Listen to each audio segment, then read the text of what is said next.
Salam sejahtera murid-murid yang saya kasihi sekalian.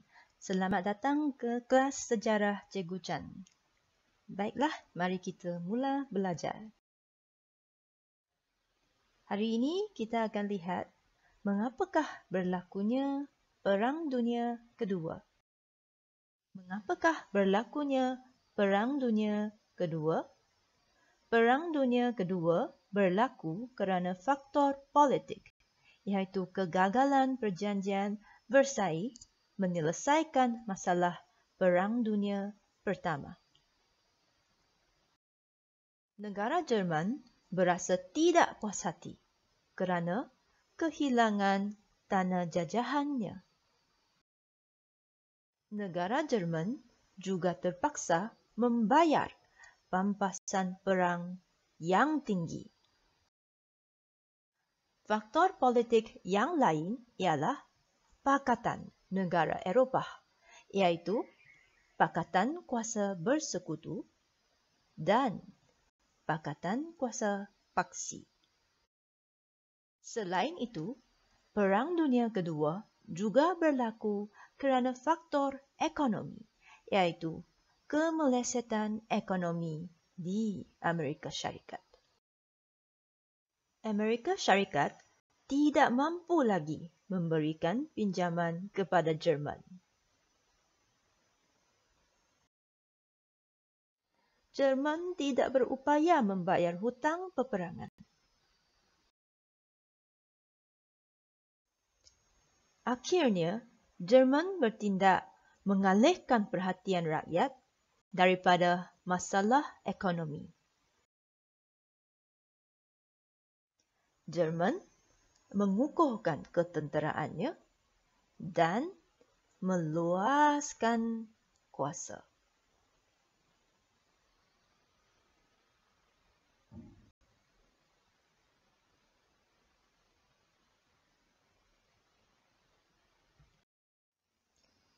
Secara kesimpulannya, murid-murid, faktor mengapakah berlakunya Perang Dunia Kedua boleh kita lihat dari aspek politik dan ekonomi.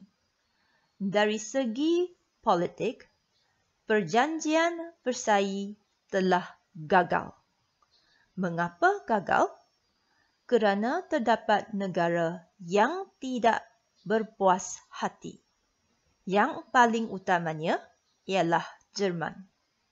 Oleh kerana Jerman kalah dalam Perang Dunia Pertama, Jerman rugi banyak kerana hilang banyak tanah jajahan dan juga dipaksa untuk membayar pampasan perang yang tinggi, iaitu duit ganti rugi perang yang tinggi. Cikgu berikan contoh. Bayangkan Jerman ialah seorang manusia dengan musuhnya Encik British dan Encik Perancis. Encik Jerman, Encik British dan Encik Perancis bergaduh. Dalam proses mereka bergaduh, mereka melempar barang dan ada barang yang rosak. Mereka sendiri juga tercedera. Akhir pergaduhan, Encik Jerman telah kalah. Sekarang, Encik British dan Encik Perancis memaksa Encik Jerman sign perjanjian untuk membeli semula semua barang yang sudah rosak. Dan Encik Jerman juga kena membayar duit untuk mereka berjumpa dengan doktor. Bagaimanakah perasaan Encik Jerman? Tentunya tidak gembira. Bukan itu sahaja. Encik Jerman masih bersetuju.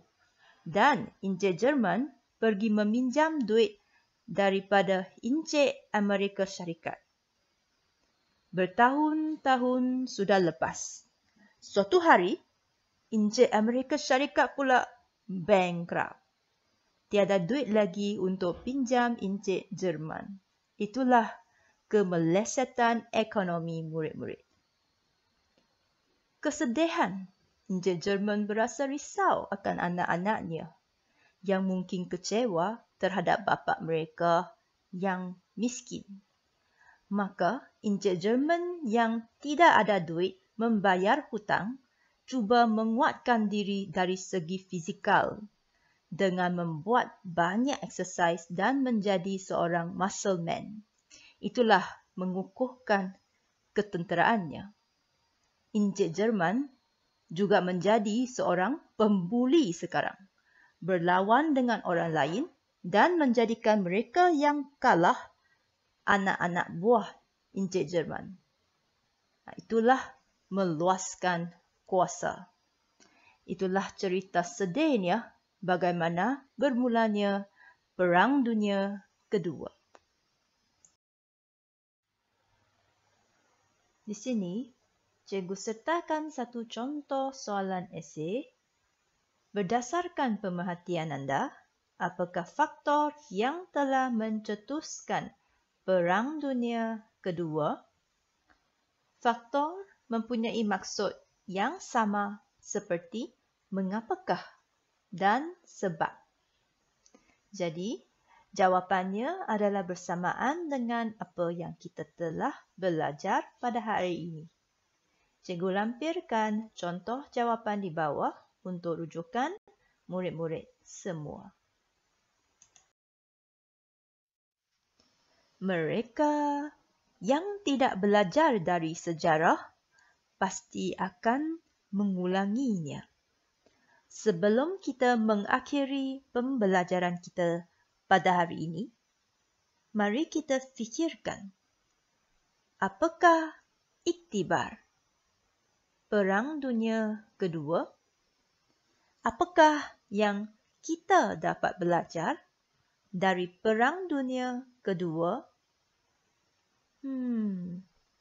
Daripada cerita tadi tentang Jerman dan musuhnya, kita tahu mereka gagal menamatkan pergaduhan, iaitu Perang Dunia Pertama dengan perjanjian.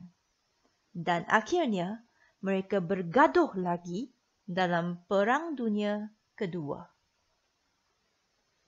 Apakah yang mereka sepatutnya buat supaya tidak perlu berperang lagi? Kalaulah mereka lebih adil kepada Jerman, walaupun Jerman yang kalah, Jerman mungkin tidak akan melakukan perluasan kuasa yang kemudiannya menyebabkan peperangan kali kedua. Jadi, iktibarnya ialah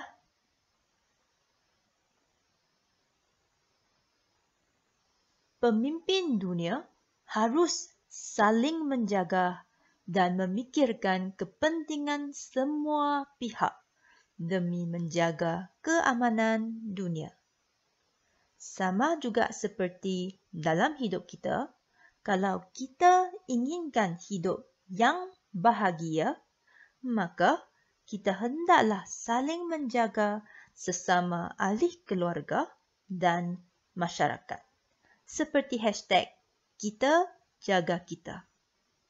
Baiklah, cikgu harap pembelajaran kali ini adalah bermanfaat terhadap hidup anda. Selamat maju jaya. Sekian, terima kasih.